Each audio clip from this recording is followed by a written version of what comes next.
Selling your family home is never just a transaction. It's a journey filled with emotions, challenges, and decisions. But what if I told you there's a way to do it fast and with no regrets? In today's video, I'm going to break down all the strategies step by step to not only ensure that you sell your home fast, but you sell it at the most amount of money with the least amount of inconvenience and the greatest amount of profit for your family. There's no question that selling your family home can be daunting with many moving parts, from everything to dealing with the emotional sides as well as getting the home market ready. This video's got you covered. The first step is really understanding the emotional components involved with selling the family house. This is your parents' home. They probably lived there 30, 40 years or longer. And of course, this is also the house that you grew up in, most likely, that also can provide its own emotions for you. For your parents, it's going to feel like an end to an era. It's going to be the flipping over of the page to a new chapter and one that you can never go back to again. And for you, the pressure to make the right choices along the way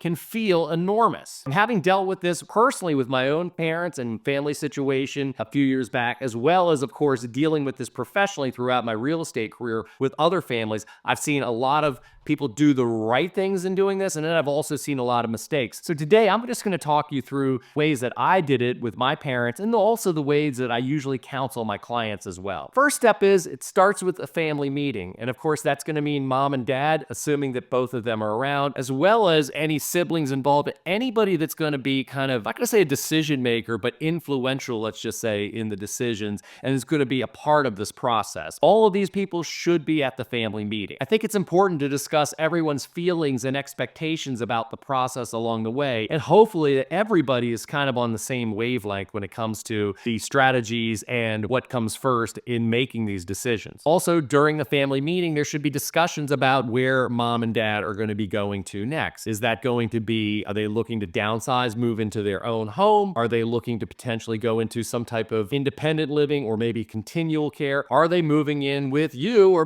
possibly one of your siblings? So there definitely needs to be discussion about where the next step is and where they're going. I would also say that if where they're going is an unknown, meaning it's not to potentially your house, there's not another property that you already have that they're going to move into. If it's an unknown, what I would really say is start talking about the amount of space that they might need, the locations, things like that. And then frankly, I would say the next step is to start researching and looking into and potentially even going by and visiting some of these new properties. There's an old adage out there that says, the bear does not want to leave one cave until they know that there's another cave to move into. So I think that part of getting your parents involved and really getting them engaged in the process is having something that they see that's out there that they're shooting for. So they have the financial means to be able to go out and either purchase a property first or potentially rent a property first. Just simply knowing where they're going, knowing the bedrooms and baths, the square footage and everything, knowing what they're going to have to move into will really be the first step in getting them excited about making the final move, which is moving everything out and getting the home on the market for sale. A little story about with my parents. My parents had a decent sized home. I would say it was about 3,000 square feet. And believe me, they had 50, 60 years of stuff in there. The house was pretty packed with things. My dad would be telling me the last few years that they owned the property, hey, when are you coming over and maybe help me go through some of this stuff? When are you going to, help me pack up and blah, blah, blah, blah, blah. Well, meanwhile, they had no place to go at this point. They weren't sure what they were going to do, where they were going to move, what type of place it would be, and anything. And I basically told my parents, I'm like, you know what? I'm actually not going to help you at all right now. What we need to focus on is where you're going. Ultimately, we did some research, probably took a month or two doing research, going out and looking at some of the places around the area, and then making good decision under no pressure because we didn't wait to the last minute on this. And I have to tell you, we were probably about a year ahead of when we really needed to move out of this original home. Once we found the place, we knew exactly the square footage, we knew exactly where it was and all those things, which then allowed us to make good decisions on what they were going to take with them, what they were going to donate, potentially sell, or just throw out. Made it a lot easier and also a lot more motivating for everybody knowing that now we have a new place to go and we can start moving forward. I know that maybe not everybody is in a position where they can afford to potentially either purchase a new property first before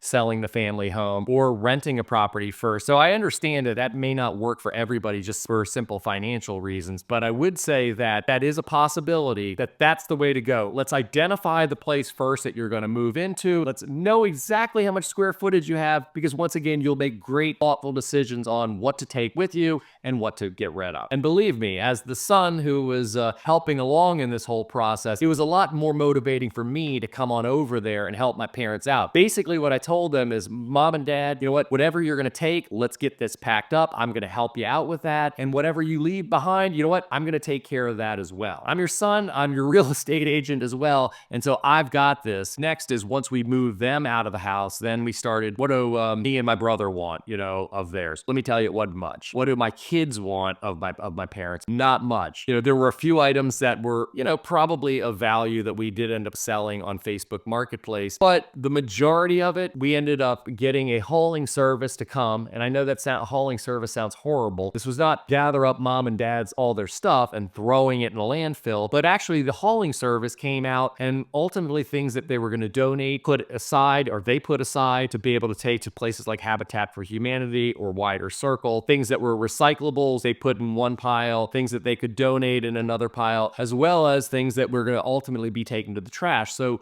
they came out, took care of all this for honestly a very nominal cost. And for me, it was like releasing just the weight of the world, because it went from the house that was my parents had moved out, but it's still probably 80% full of stuff that nobody really wanted. And now to be able to get a company to come through there and pay them a relatively nominal amount to get rid of the rest of it, it was so liberating and really, you know, for both me and my parents. So I would definitely suggest, don't be shy, don't be bashful when it comes to this. You know, start to resort and fall back on professionals. Don't take it all on the family, especially if this is a house that is just packed with stuff. So while we're on the topic of the steps involved with helping mom and dad move from the family home to their next place, chances are if you're watching this video, it's possibly because you have parents of your own that you're looking at the same thing. You're thinking about, how do I start in helping mom and dad move to the next place? The house has outgrown them. They don't need this amount of space. It's too much maintenance. It's too much expenses. So what I would tell you is, and this is of course saying that you are not a realtor yourself. You know, my parents were, I guess I'm going to say they were fortunate to have me as their real estate agent and a son. But if you do not have a top real estate agent in your area, I would say that's really the first step, is to find a top agent in your area. If you know somebody, great. If you don't, the good news is I have a vast network of the top realtors throughout the country. So wherever you may be, the chances are I've got a very good person that I can refer you to. And of course, there's never going to be any obligation. There's not going to be any pressure to sell, but this is just somebody that you can talk to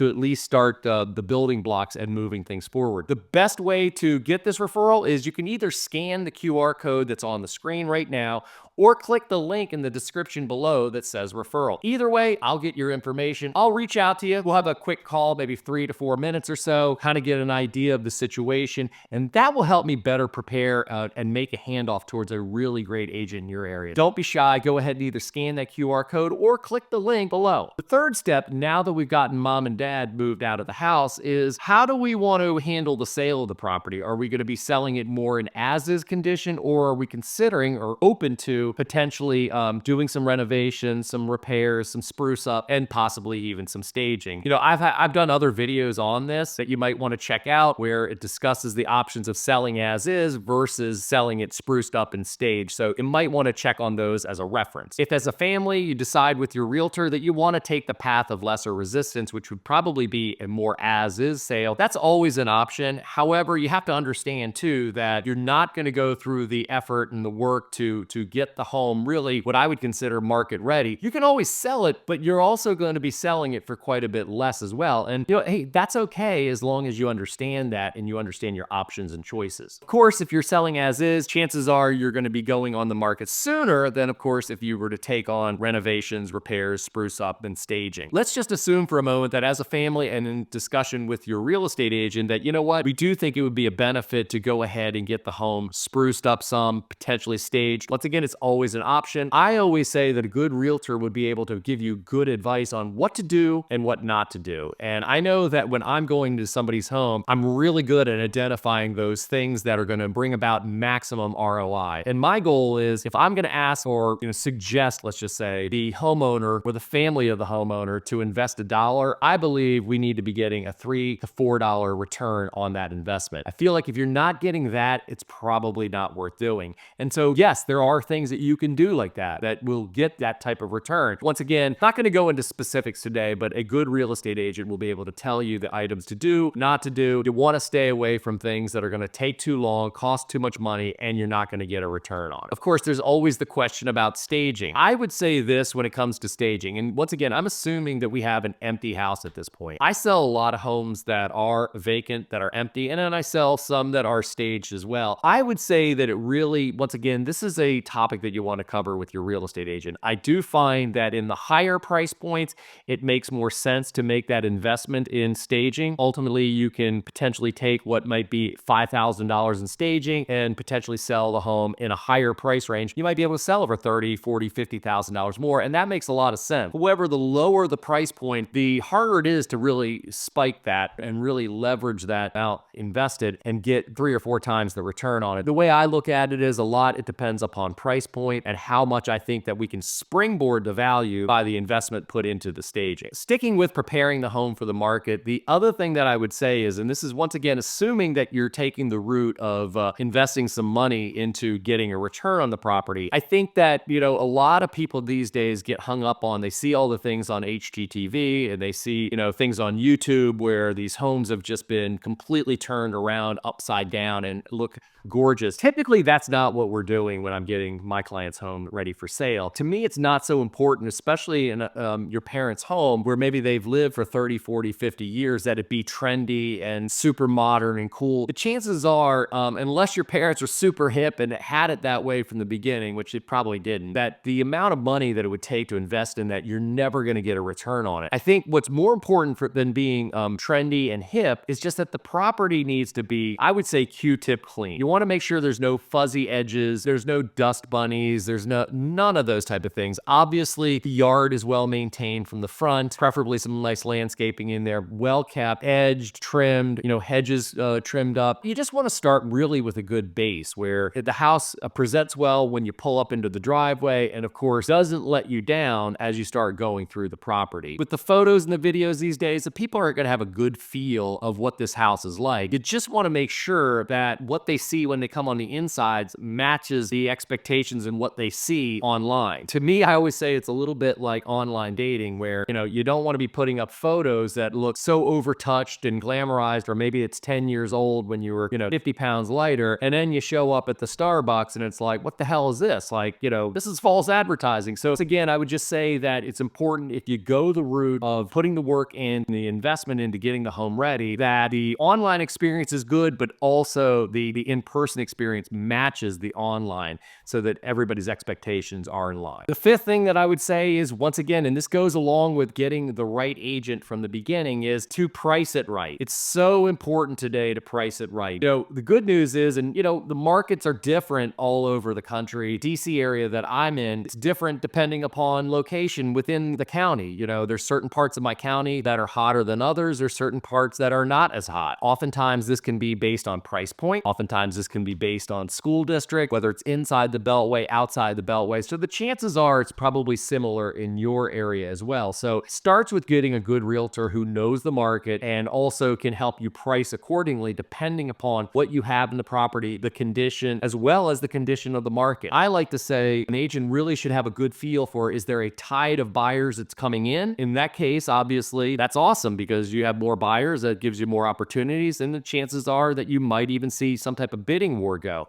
If the tide's going out, and there's fewer buyers and there's more inventory on the market, then of course pricing's even going to be more important. But I would definitely say it starts with understanding the market. Is the tide coming in? Is the tide going out? Also, a good agent will be able to provide you a good market evaluation, which will show you not only properties that are currently on the market today that you would be competing with, but also those that are either pending or under contract, where they've got a contract but they haven't closed yet. I know, at least in this jurisdiction, when that's the case, you will be able to know what it was actually actually listed for sale, but you wouldn't necessarily know the sale terms until it completes closing. I would also say that a part of a good market evaluation is knowing what has sold recently within your community or close by that's somewhat comparable. I would say within the last 6 months, you can find 5, 6, 7 homes or more. I think that's going to be enough to really give you a good idea and a trend and see how your home compares with these others, both condition-wise, square footage-wise. The lot's important, you know, and if one of these homes is on a busy road, but you're on a quiet cul-de-sac, obviously there's going to be more value given for the cul-de-sac lot. A good real estate agent providing a good market evaluation will really give you a nice idea of where your property fits within the marketplace. I would also say avoid pricing your home on sentimentality or emotions. You may have the emotions about this property, and of course your parents do, because you know everything that went on in that house while you lived there. You know that, hey, this is the room where I fell off my bunk bed and I got a concussion, or I broke my arm or something like that. You know all those things, and it has a special place in your mind, in your heart. But to a buyer, they don't care. I mean, this is just another property out there. You got to understand that your buyer is going to look at the property just the way it is. There's not going to be any emotions involved with it. Do avoid pricing emotionally. Just go based on the analytics and comparison in the market evaluation. And then one final pro tip is, if you price the property right, depending upon all the market conditions and the condition of the property,